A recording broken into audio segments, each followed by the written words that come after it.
The wicked prince of Ndemu. I saw his shadow move when it shouldn't have. The fire had burned low, just embers now, but his shadow stretched long against the hot wall, twisting like a snake. The prince was sleeping, or at least, I thought he was. His breath was slow. His body was still. But the shadow, it did not belong to him anymore. I was only a boy then, just a servant in the great house of Ndemu.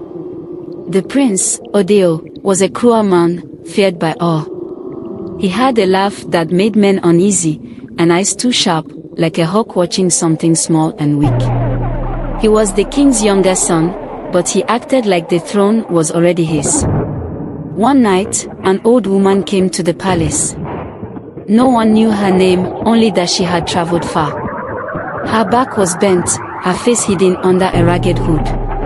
She carried a wooden staff carved with strange patterns. She asked to speak to the king, but Odayo laughed in her face.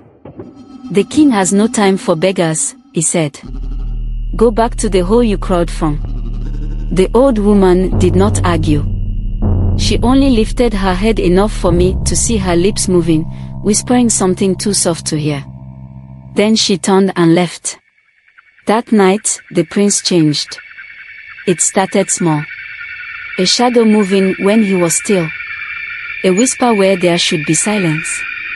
Servants went missing, one by one. First the cook. Then the stable boy.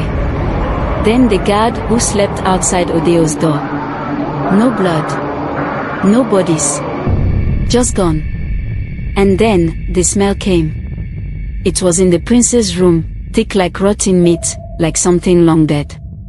He bathed, he burned sweet herbs, but the stink never left. The king sent healers, but none could find a sickness. He sent priests, but their prayers stuck in their throats. One night, I woke to the sound of soft feet on the floor. I thought it was the prince walking in his chamber. But when I looked, he was still on his mat.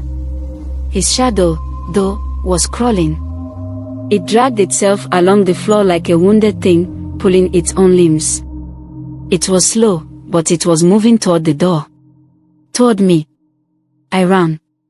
The next morning, the prince was gone. His room was empty, the walls blackened like fire had licked them. The smell was worse than ever, but there was no sign of him. No one searched. No one spoke his name again.